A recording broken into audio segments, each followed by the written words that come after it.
નામ છે તમારું? મારું નામ અશોકભાઈ બુટાણી. હા, શું કહેશો? હેલ્મેટને લઈને ત્રિકોણ બાગે લોકો એકઠા થયા છે. બરાબર છે. હેલ્મેટના કાયદાનો વિરોધ કરવા માટે લોકો ભેગા થયા છે. બીજા નંબરમાં અમારું એવું માનવું છે કે કોઈ બી કાયદો બનાવતા પહેલાં આ જે કાયદો બનાવે છે તે તમામ દેશના ધારાસભ્ય છે, સાંસદો છે, કલેક્ટર છે, પોલીસ કમિશનર છે, મ્યુનિસિપાલિટી કમિશનર છે, ઓપરેટરો છે, સાંસદ છે, એ બધાને 6 મહિના સુધી હેલ્મેટ પહેરીને પોતપોતાના વિસ્તારમાં ફરવું જોઈએ ટુ વ્હીલ લઈને. પછી એને અહેસાસ થવો જોઈએ કે એને ખબર પડી જોઈએ ખરેખર આ જનતાની જે વાત છે એ સાચી છે. બરાબર. રાજકોટમાં એક જ વ્યક્તિ એવી છે જે પૂર્વ મંત્રી અને એમનું નામ છે ગોવિંદભાઈ પટેલ.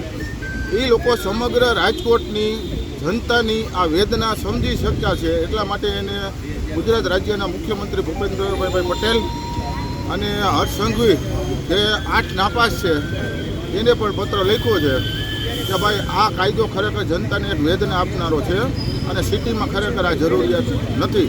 બાકી વર્તમાન ધારાસભ્ય એક પણ ઓપરેટર રાજકોટના તમામ અને એક પણ સાંસદ સભ્ય કોઈ આ બાબતે જનતાના પ્રશ્ન માટે કોઈ બોલ્યા નથી. તો મારી એક રાજકોટની જે હેલ્મેટનો વિરોધ કરે છે તમામ જનતાને નમ્ર વિનંતી છે કે ટ્રાફિક પોઈન્ટે ઊભેલા કોઈ પણ કર્મચારી સાથે ઉગ્રતાથી વાત નથી કરવાની. બરાબર છે. ઘર્ષણ નથી કરવાનું. એને શાંતિથી જ કહેવાનું છે ભાઈ મારે હાજર દંડ ભરવો નથી, ઓનલાઈન મેમો ભરવો નથી, મને તમે કોર્ટનો મેમો બનાવી આપો, મારી રજૂઆત મારે કોર્ટમાં કરવાની થાય છે. બંધ તો કરવું પડશે ને. પોલીસ એ બંધાયેલી છે કાયદાનું પાલન કરાવવા માટે.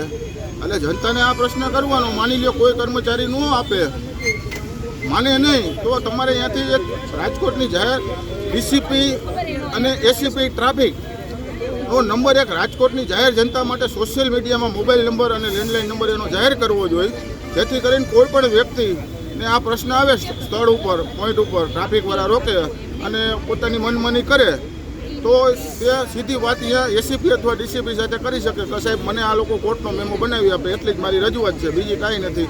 હું કાયદાનું પાલન કરીશ, તમે તમારું કામ કરો, હું મારું કામ કરું.